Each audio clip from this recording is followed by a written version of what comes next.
주차된 차량 타이어에 구멍을 낸 남성이 경찰에 붙잡혔는데요. 피해 차량만 200대가 넘습니다. 이 남성은 밀린 임금을 받지 못했다면서 홧김에 이런 일을 저질렀다고 하는데요. 정말 차주들이 무슨 죄입니까? 네, 뉴스 따라잡기 이 사건을 자세히 알아보겠습니다. 김기만 아나운서 나와 있는데요.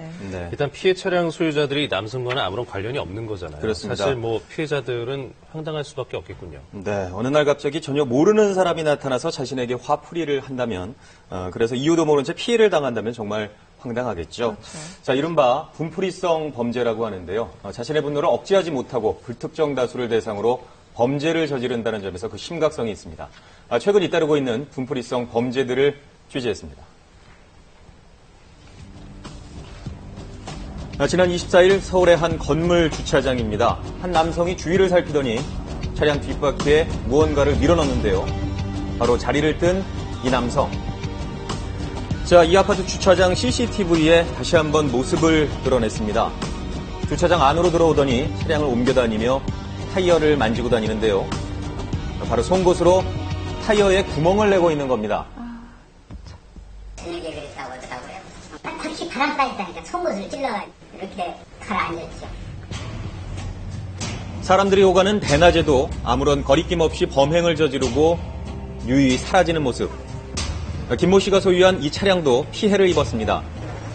여기까지 몰고 갔어요. 몰고 왔는데 핸들이 이상하게 잘 안 되는 거예요. 내려서 딱 확인하니까 힘이 반이 빠져나오고 있는 거예요. 조금만 나가서 큰일 날 뻔했었는데. 앞바퀴는 물론 뒷바퀴까지 구멍이 난 상황. 결국 김 씨는 타이어를 모두 교체해야 했습니다. 제가 하면서 펌프를 내면 바퀴 하나만 이렇게 펌프가 나야 정상이잖아요. 그렇죠. 바퀴도 조수석이 다 펌프가 나 있는 거예요. 그래서 이상하다 내가 안 되겠다 싶어서 제가 신고를 한 거예요. 이렇게 당한 차량은 서울 양천구와 영등포 등에서 모두 200여 대. 피해액은 무려 1억 6천만 원에 이릅니다. 자, 대체 누가 이런 일을 저지른 걸까요? 경찰에 잡힌 피의자는 26살의 중국 동포 허모 씨였습니다. 송곳을 가지고 다니면서 그렇게 해서 시작한 거죠. 요 정도의 크기의 송곳이 이제 몸에 주머니에 있으면은 움직이다 보면 찔리잖아요. 찔리니까 그러지 않기 위해서 지갑에다 딱 끼워서. 허 씨는 하루에 많게는 40대까지 타이어에 구멍을 내고 다녔다고 합니다. 이렇게 범행을 저지른 이유 정말 황당했는데요. 그때도 그 사장이 월급을 주지 않아가지고 거의 한 200여만 원 가까이를 주질 않아서 화가 나서 범행을 시작하게 된 거죠. 속이 풀리고 이제 답답함이 없어지면은 또 집에 들어가고.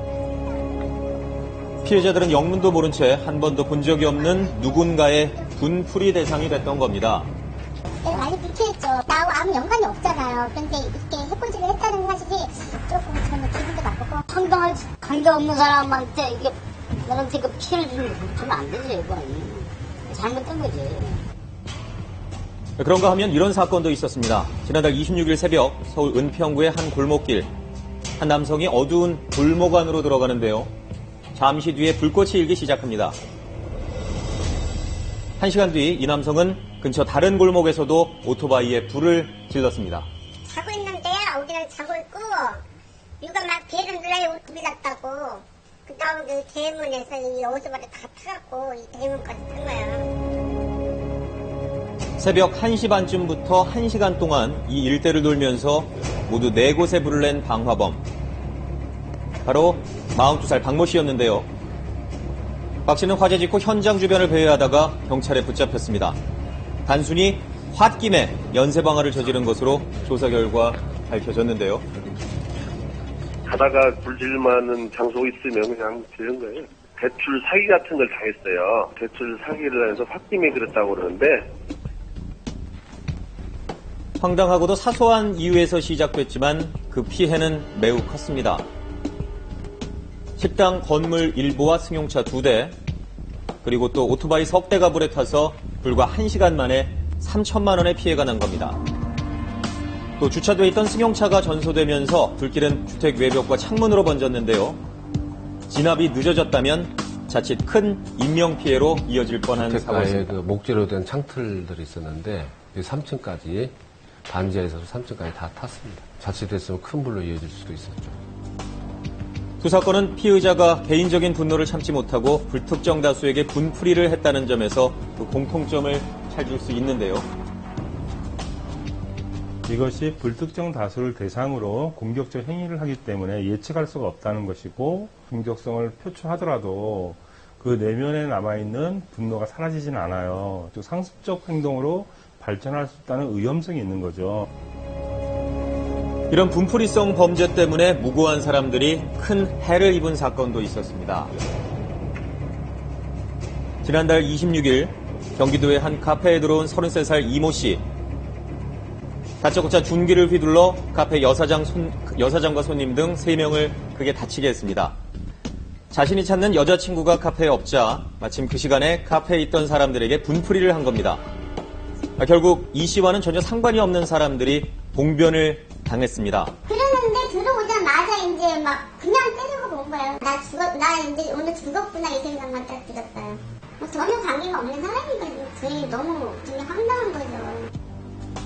지난 8월에는 찜질방 매점 운영권을 두고 불만을 품은 남성이 수십 명의 손님이 있던 찜질방에 불을 지르기도 했습니다. 이렇게 아수라장이 된 현장에서 흉기를 휘두르며 난동까지 부렸는데요. 이렇게 무차별적인 분풀이성 범죄가 반복되면 나도 범죄의 희생양이 될지 모른다는 두려움이 사회 전반에 확산될 수 있다고 전문가들은 얘기합니다. 그러니까 전혀 모르는 사람을 대상으로 해서 갑자기 봉변을 당하는 상황이 발생하기 때문에 불안심리 작용이 아주 크게 작용할 수 있다는 얘기죠. 그 사회 불화를 조성하는 중요한 행위라고 볼 수 있습니다.